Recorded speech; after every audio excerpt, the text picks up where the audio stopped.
बच्चों, कैसे आप सभी। आई होप आप लोग अच्छे होंगे। जैसा कि आप सभी को पता है कि सुचिता साइंस पॉइंट आप सभी के लिए क्लासेस 6, 7, 8 की साइंस की वीडियो लेकर आता है और मैं आपकी सुचिता मैम आप सभी को इस समय चैप्टर 7 जिसका नाम है transportation in animals and plants, ये मैं आपको पढ़ा रही हूँ।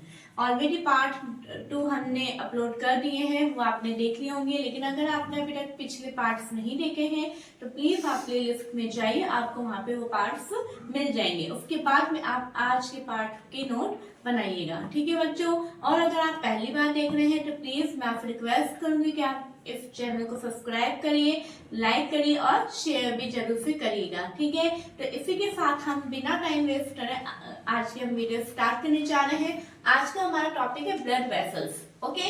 अगर आपको ध्यान है, अगर आप हमारे रेगुलर ये वीडियोस को देख रहे हैं तो आप बताइए कि हमारा लास्ट टॉपिक हमारा क्या था, ब्लड था, है ना। ब्लड के बारे में हमने पढ़ा था कि ब्लड कौन कौन से सेल से मिलके बना होता है, ब्लड का कलर रेड क्यों होता है, ये सारी चीजें हमने पढ़ी थी।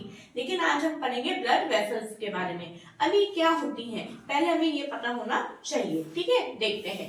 These are the network of tubes through which blood is pumped around the body. Okay, it means क्या है कि जो ब्लड वेसल्स है ये बहुत सारी ट्यूब्स होती हैं, उनका एक पूरा एक नेटवर्क है, हमारी बॉडी में पूरा एक जाल बना हुआ है जिसके अंदर हमारे पूरी बॉडी के अंदर ब्लड को पंप किया जाता है, ठीक है। Why do we need blood vessel? अब ये ब्लड वेसल्स की हमें क्यों जरूरत है। देखिए ये हेडिंग आपके बुक में कहीं नहीं मिलेगी, ये हेडिंग मैंने बनाई है। क्यों? क्योंकि इसके अंदर जो है आपकी जो पैराग्राफ में जो थ्योरी लिखी है उस थ्योरी को जो एक सही किस तरीके से उसका क्वेश्चन बन सकता है वो यहाँ पे क्वेश्चन को मैंने यहाँ पे हेडिंग के रूप में लिखा है, ठीक है। ब्लड वेसल के मतलब ऐसे जो डेफिनेशन आपकी बुक में नहीं, लेकिन मैंने फिर भी लिखा है कि आपको पता होना चाहिए कि ब्लड वेसल्स क्या होती हैं, है ना। पहले ये पता होना चाहिए, डायरेक्ट ये नहीं होना चाहिए कि ब्लड वेसल कितने टाइप्स की, पहले ये पता होना चाहिए कि ब्लड वेसल्स होती क्या है, फिर ये क्यों जरूरी है हमारी बॉडी में, क्या फंक्शन है, फिर ये कितने टाइप्स की है, फिर उनका अपना क्या रोल है, वो सारी चीजें मैं आपको यहाँ पे बताने जा रही हूँ, ठीक है। तो यहाँ हम ये देख लेते हैं कि why do we need blood vessel. क्या होता है, during inhalation a fresh supply of oxygen fills the lungs. क्या होता है, आप देखते हैं कि जब इनहेल मतलब जब हम एयर को अंदर लेते हैं तो उस समय क्या होता है, हम ऑक्सीजन सबसे ज्यादा लेते हैं और वो जो ऑक्सीजन होती है वो कहीं में फिल होती है, लंग्स के अंदर फिल हो जाती है। ऑक्सीजन हम लेते हैं, हमने 7th क्लास के अंदर आपको ध्यान हो तो रेस्पिरेशन वाला चैप्टर हमने पढ़ा था। रेस्पिरेटरी सिस्टम के अंदर हमने क्या देखा था, एयर जो हम इनहेल करते हैं नॉस्ट्रिल के द्वारा, वो विंड पाइप के द्वारा हमारे कहाँ आती है, लंग्स में आती है, ठीक है। तो ये जो ऑक्सीजन हमारे लंग्स में आ रही है वही oxygen has to be transported to the rest of the body. तो यही ऑक्सीजन लंग्स के द्वारा, लंग्स से पूरी बॉडी में, है ना, फ्रॉम लंग्स पूरी बॉडी में ये ट्रांसपोर्ट की जाती है। अब हमारे लंग्स से पूरी बॉडी में ऑक्सीजन कैसे पहुंचाएंगे, कुछ ना कुछ तो नेटवर्क होना चाहिए। तो वो नेटवर्क कौन सा है, हमारा ट्यूब्स का, और उन ट्यूब्स को हम क्या बोलते हैं, ब्लड वेसल्स, ठीक है। अभी देखिए जैसे फॉर एग्जांपल हमारे घर में नीचे टैंक बना होता है पानी का, अब वो पानी आपको ठीक ऊपर जो हमारी छत पे टंकी रखी होती है वहां तक आपको पहुंचाना है। लेकिन किसकी मदद से पहुंचाते हैं, हमारे नीचे टैंक से लेके ऊपर टंकी तक बहुत सारे पाइप्स लगे हुए होते हैं, उन पाइप की मदद से जो है अपना पानी ऊपर पहुंचता है। मतलब जो पाइप है वो एक ट्रांसपोर्ट करने का मीडियम है। इसी तरह से हमारे लंग्स के अंदर ऑक्सीजन आ गई तो लंग्स में जो ऑक्सीजन है उस ऑक्सीजन को पूरी बॉडी तक ट्रांसपोर्ट करना है, चाहे वो हमारे हैंड हो, चाहे हमारा लेग हो, चाहे हमारा सर हो, हैंड हो, ये वाला फिंगर की टिप तक भी हमें ऑक्सीजन लेकर आनी है। तो ऑक्सीजन कौन ट्रांसपोर्ट करेगा, कुछ ना कुछ तो पूरी बॉडी के अंदर होना चाहिए ऐसा, तो वो है हमारी ब्लड वेसल्स, ठीक है। अब एक और काम है ब्लड वेसल्स का, देखो आप यहाँ पे हेडिंग के आगे यहाँ पे फ्लैश लगा के फंक्शंस भी लिख सकते हैं, ये functions of the blood vessel, ठीक है बच्चों। अब देखिए नेक्स्ट और क्या वर्क है, the blood picks up the waste material including carbon dioxide from the cell. अब ये क्या करता है, ब्लड ऑक्सीजन को पूरी बॉडी तक ट्रांसपोर्ट करता ही है, साथ में ब्लड क्या करता है, सारी सेल्स से जितना भी वेस्ट मटेरियल होता है इंक्लूडिंग कार्बन डाइऑक्साइड उसको जो है कलेक्ट करता है। This blood has to go to back to the heart for transport to the lungs for removal of carbon dioxide. अब आपने जब आपको ध्यान हो रेस्पिरेटरी सिस्टम जब हम पढ़ रहे थे तो उसमें हमने क्या देखा था कि ऑक्सीजन जो है हम इनहेल करते हैं और कार्बन डाइऑक्साइड हम एक्सहेल करते हैं। तो कार्बन डाइऑक्साइड कहाँ से आई? कार्बन डाइऑक्साइड यहीं से आती है कि जब हमारी पूरी बॉडी तक ऑक्सीजन पहुंचता है और जब रेस्पिरेशन सिस्टम होता है तो रेस्पिरेशन सिस्टम के द्वारा कार्बन डाइऑक्साइड गैस बनती है। उस कार्बन डाइऑक्साइड गैस को क्या करता है, ये ब्लड जो है उसको वापस लेता है और कहाँ पहुंचता है? सबसे पहले हार्ट तक पहुंचता है, फिर हार्ट से लेके वो कहाँ पहुंचता है? लंग्स तक पहुंचता है, फिर लंग्स के द्वारा विंड पाइप के द्वारा नॉस्ट्रिल से वो हमारी बाहर निकल जाती है। आपको ध्यान हो तो इस प्रोसेस के द्वारा एक तरह से मैं आपका रेस्पिरेटरी सिस्टम को भी रिकॉल कर रही हूँ और ये भी मैं आपको समझा रही हूँ। अगर आप में से किसी ने वो वीडियो नहीं देखा है तो प्लीज आप जो है हमारे प्लेलिस्ट में जाइए, आपको वहाँ पे रेस्पिरेशन वाला चैप्टर का लिंक मिल जाएगा आपको, वहाँ पे आप उन चैप्टर के पार्ट वाइज वीडियोस देख सकते हैं। ठीक है बच्चों, तो आपको और अच्छे से ये पॉइंट समझ में आ जाएगा। अब आगे देखिए क्या होता है। अब है हमारा type of blood vessel. Blood vessels जो है कितने टाइप्स की होती है? सबसे पहले तो 3 टाइप्स की होती है, आर्टरीज, वेन्स एंड कैपिलरीज। अगर आपको ये केवल टाइप्स याद करने हैं तो आपको पार्ट 1 देखना पड़ेगा। पार्ट 1 में मैंने एक पूरा चार्ट बनवाया है कि हमारा जो ट्रांसपोर्टेशन जो सिस्टम होता है उसका पूरा मैंने एक चार्ट बनवाया है, वो आप जरूर से बनाइएगा। ठीक है, तो आर्टरीज क्या होता है? Arteries carry oxygen rich blood. अब देखिए हमने अभी देखा कि जो ब्लड वेसल्स है उसमें आपको 2 तरीके का फंक्शन नजर आ रहा है। क्या? एक तो वो ट्यूब जो कि ऑक्सीजन को ट्रांसपोर्ट कर रही है और एक वो ट्यूब जो कि वेस्ट मटेरियल कार्बन डाइऑक्साइड को लेके जा रही है। अब आप ये देखो कि अगर मान लो जैसे फॉर एग्जांपल ये कोई ट्यूब्स है ना, इसमें से अगर ऑक्सीजन आ रही है और इसमें से कार्बन डाइऑक्साइड भी आएगी तो दोनों गैसेस मिक्स हो जाएंगी, है ना, तो ये तो बहुत मुश्किल हो जाएगा। तो इसीलिए क्या किया जाता है कि हमारे बॉडी के अंदर जो है ना, ऑक्सीजन ले जाने वाला ट्यूब अलग होता है, कार्बन डाइऑक्साइड ले जाने वाला ट्यूब अलग होता है, ताकि दोनों गैसेस आपस में मिक्स ना हो, है ना। इसी चीज को अपन एक एग्जांपल से ये समझते हैं कि जैसे हमारे घर में एक जैसे पीने के पाइप का पाइपलाइन अलग होती है ना, और जो सीवरेज की पाइपलाइन होती है वो अलग होती है। ऐसा क्यों? क्योंकि वो पानी एकदम हमारे लिए अच्छा, हमारे लिए पीने योग्य पानी होता है, और जो सीवरेज की पाइपलाइन होती है वो हमारा वेस्ट मटेरियल ले जाने वाला पाइप होता है। आ रही बात समझ में? इसी तरह से हमारी पूरी बॉडी में भी हमारे परमेश्वर ने अलग अलग पाइपलाइन बनाई है, ताकि एक में तो हमारे ऑक्सीजन ट्रेवल करेगा और एक के अंदर हमारा waste material carbon dioxide travel करेगा। तो लेकिन अब यहाँ पे क्वेश्चन ये होता है कि ऑक्सीजन को कौन सा ब्लड वेसल लेके जाता है, उसका क्या नाम है? तो ऑक्सीजन को जो ब्लड वेसल लेके जाती है उसका नाम है आर्टरीज। ओके, क्या लेके जाती है? आर्टरीज। तो arteries carry oxygen rich blood from the heart to all parts of the body. अब आप ये सोच रहे होंगे कि अभी हमने यहाँ तो पढ़ा कि ऑक्सीजन लंग्स में आती है, फिर लंग्स से, लेकिन यहाँ तो लिखा है कि ऑक्सीजन हार्ट से जाती है। तो ये अभी हम पूरा, जब हमारा नेक्स्ट टॉपिक हार्ट हम पढ़ेंगे तब आपको क्लियर हो जाएगा। लेकिन मैं इतना फिर यहाँ पे अभी थोड़ा सा बताना चाहती हूँ कि हमारे जो एयर लंग्स में आएगी तो लंग्स से भी जो है बहुत बिल्कुल पतली पतली ब्लड वेसल्स जुड़ी हुई होती है। तो फिर वो ऑक्सीजन उन ब्लड के द्वारा, ब्लड वेसल्स के द्वारा हार्ट में पहुंचती है। हार्ट जो है उस ब्लड को पंप करता है। जैसे अगर आपको पानी नीचे से ऊपर पहुंचाना है तो मोटर लगानी पड़ती है, मोटर जो है प्रेशर के साथ उस पानी को ऊपर पहुंचाता है, बिना मोटर के पानी ऊपर नहीं पहुंचेगा।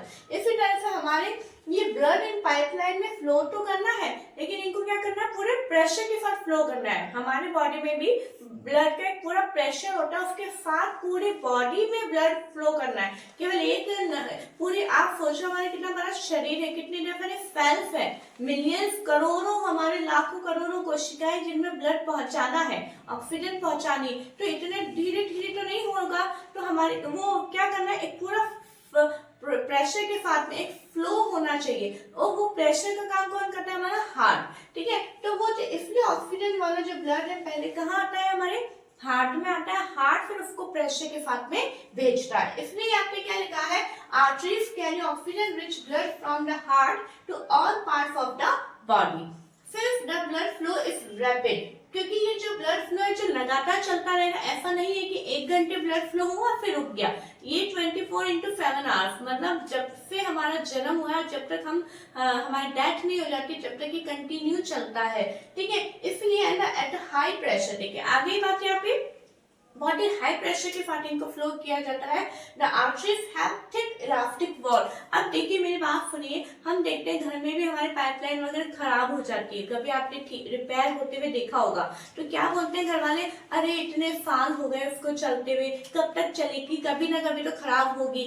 सोचिए हमारी जो बॉडी है, हमारी बॉडी की जो भी ब्लड वेसल्स है जिनमें कंटिन्यू ब्लड फ्लो हो रहा है, तो उसको वो कैसे रिपेयर होगी, है ना। तो उसके लिए हाँ जो है उसको बनावट उसकी ऐसी की गई है कि उसकी कैसी होती है, वॉल उसकी थिक होती है, मोटी होती है, ताकि उसके अंदर कितना प्रेशर के साथ ब्लड फ्लो हो वो फटने ना पाए। ठीक है बच्चों, आई होप आपको समझ में आया होगा। नेक्स्ट हमारी आती है blood vessel veins. Veins are the vessels which carry carbon dioxide rich blood, यानी वेन्स वो ब्लड वेसल है जिसके अंदर waste material, it means carbon dioxide वाला जो ब्लड है उसके अंदर आता है from all parts of the body back to the heart. अब देखिए आपको ये थोड़ा सा ध्यान करना पड़ेगा कि क्या होता है। जैसे फॉर एग्जाम्पल ये हमारा हार्ट है, ठीक है, ये हमारा हार्ट है, तो हार्ट से जो ब्लड आता यूं जा रहा है वो तो ऑक्सीजन वाला ब्लड होता है। हार्ट से पूरे बॉडी पार्ट तक ब्लड ऑक्सीजन वाला जाता है, और बॉडी पार्ट से हार्ट तक जो है कौन सा वाला ब्लड जाता है, कार्बन डाइऑक्साइड वाला। ठीक है बच्चों, तो थोड़ा सा टर्म्स में आपको कंफ्यूज नहीं होना है।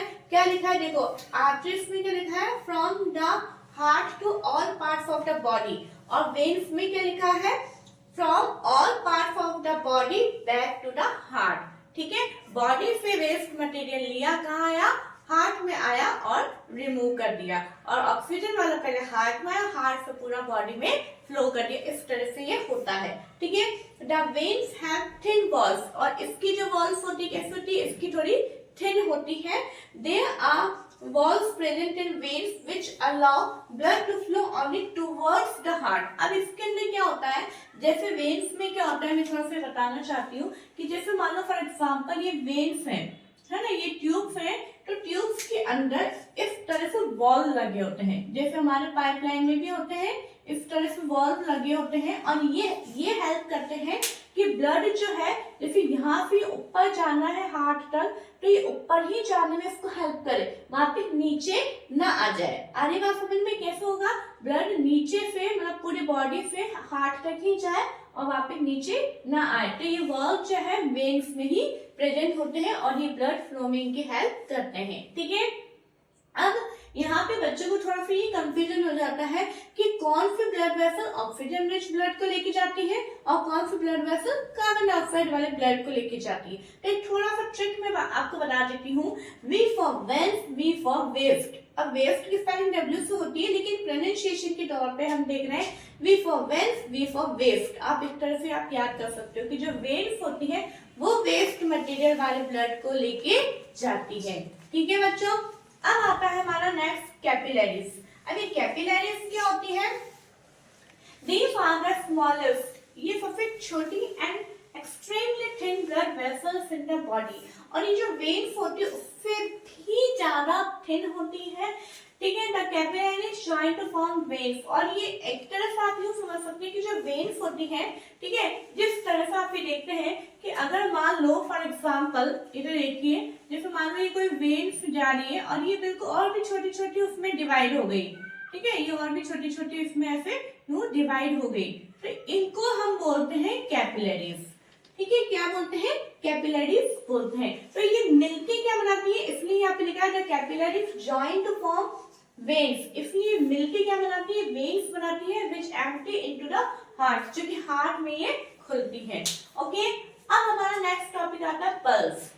पल्स क्या होता है, कभी आपने देखा हो कि जब कभी आप डॉक्टर के पास जाते हैं तो आपका लेफ्ट हैंड उठाते हैं और यहाँ से एक तरह से वो देखते हैं, ठीक है, यहाँ पे, और कुछ फील मतलब ऐसे घड़ी में वो देख के थोड़ा सा काउंट करने की कोशिश करते हैं, है ना। तो आप भी देखिए, थोड़ा आप यूँ हाथ लगाएंगे तो आपको थोड़ा सा थ्रॉबिंग सा मतलब कुछ ऐसा धक धक करता हुआ आपको यहाँ पे फील होगा। क्यों होगा, क्या है ये है पल्स। क्या है? पल्स। अब आप बोलेंगे पल्स क्या होती है? It is a rhythmic beat. ये कैसी बीट है? रिदमिक बीट है, यानी ये कंटिन्यू क्या करती है? रिदम इसमें से नजर आ रही है आपको, फील करेंगे आप ऐसे तरह से धक धक धक, इस तरह से आपको ये फील होगा, है ना। ये क्या है? It is a rhythmic beat in an artery. ये आर्टरी जो है, जो हमारे ऑक्सीजन वाले ब्लड को लेके जाती है, उसकी रिदमिक बीट है that indicates the heart pumping action, जो ये हमें इंडिकेट करती है कि हार्ट पंप कर रहा है। अब कैसे पंप कर रहा है? फास्ट तो नहीं कर रहा है, स्लो तो नहीं कर रहा है, कैसे, मतलब जो एक नॉर्मल पोजीशन है उस पे है या नहीं, ठीक है, वो सारा ये काम ये पल्स हमें बताती है। ठीक है बच्चों। अब यहाँ पे है पल्स रेट। पल्स रेट क्या होता है? The number of beats per minute is called the pulse rate। बहुत इंपॉर्टेंट टॉपिक है ये।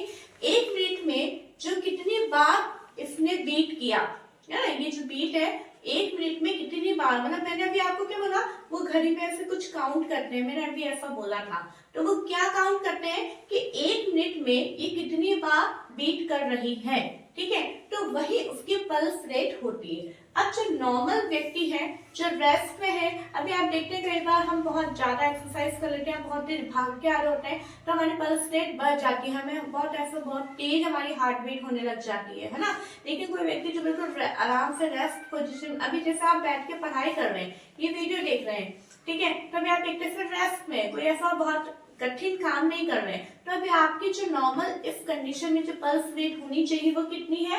72 and 80 बीट्स पर मिनट, यानी 72 से 80 के बीच में आपकी एक मिनट में ये पल्स रेट होनी चाहिए।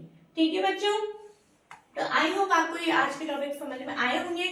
मैंने बहुत कोशिश करी आपको हर एक पॉइंट को क्लियर करने की, लेकिन फिर भी अगर आपको नहीं समझ में आया है या कहीं पे कुछ डाउट है तो आप वीडियो को वापस आप पीछे पे देख सकते हैं, क्योंकि अगर मैं एक एक लाइन को बार बार रिपीट करती रहूंगी तो आप ये वीडियो बहुत लंबा हो जाता है और आपको भी थोड़ा सा बोरियत होने लगेगा, इसलिए मैं एक टॉपिक को एक ही बार में क्लियर करना पसंद करती हूँ। ठीक है, और मैं आपसे रिक्वेस्ट करना चाहती हूँ कि अगर आपको 1% भी ये वीडियो अच्छी लगती है तो प्लीज आप ज्यादा से ज्यादा वीडियो को शेयर करें और वीडियो को लाइक भी किया करें और सब्सक्राइब भी करें। Thank you.